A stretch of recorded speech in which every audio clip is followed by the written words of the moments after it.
मुख्यमंत्री का पद न मिलने पर गुजरात के डिप्टी सीएम नितिन पटेल का छलका दर्द, मोदी सरकार को दे दी धमकी।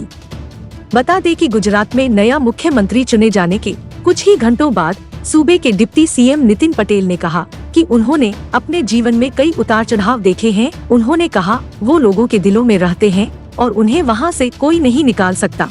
आपको बता दें कि रविवार को मेहसाणा में एक सड़क और सिविल अस्पताल में बने ऑक्सीजन प्लांट का उद्घाटन करने के बाद लोगों को संबोधित करते हुए नितिन पटेल ने हल्के फुल्के अंदाज में सरकार पर तंज कसते हुए कहा कि वो अकेले नहीं हैं जिनकी बस छूटी है, बल्कि उनके जैसे कई और भी है जिसको पद नहीं मिला है। गुजरात में शनिवार को विजय रूपाणी के इस्तीफे के बाद नितिन पटेल के मुख्यमंत्री बनने की चर्चा भी जोरों पर थी, लेकिन रविवार को बीजेपी विधायक दल की बैठक में भूपेंद्र पटेल के नाम पर मोहर लग गई। माना जा रहा है कि नितिन पटेल इस फैसले से खुश नहीं हैं। हालांकि नितिन पटेल का कहना है कि इन दावों में कोई दम नहीं है। भूपेंद्र पटेल जब विजय रूपाणी के साथ शाम को सरकार गठन का दावा करने के लिए राज्यपाल आचार्य देवव्रत से मिलने गए थे, तब भी नितिन पटेल वहां नहीं थे। बता दें कि नितिन पटेल ने कहा, और भी कई सारे ऐसे हैं जिनकी बस छूट गई है। मैं अकेला नहीं हूँ, इसलिए इसे उस नज़र से न देखें। पार्टी फैसले लेती है, लोग गलत कयास लगाते हैं। मैंने यादव जी से विधायक दल की बैठक के बाद से कहा कि मुझे इस कार्यक्रम में शामिल होना है। अगर ये जरूरी नहीं होता तो मैं यहाँ नहीं आता।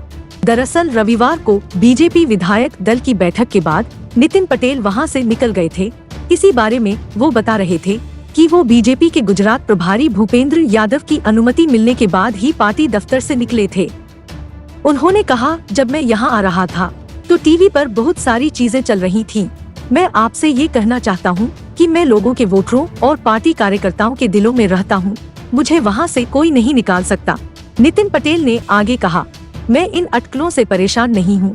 भूपेंद्र भाई हमारे अपने हैं। उन्होंने मुझे एक विधायक के रूप में अपने ऑफिस का उद्घाटन करने के लिए बुलाया था। मुझे फर्क नहीं पड़ता कि लोग क्या बोलते हैं और क्या सोचते हैं, लेकिन मैं खतरे में नहीं हूँ। बता दें कि भूपेंद्र पटेल की सरकार में नितिन पटेल डिप्टी सीएम बने रहेंगे या नहीं, इस पर अभी भी सस्पेंस बना हुआ है। ये दोनों ही गुजरात के शक्तिशाली और राजनीतिक रूप से प्रभावशाली पाटीदार समुदाय से ताल्लुक रखते हैं।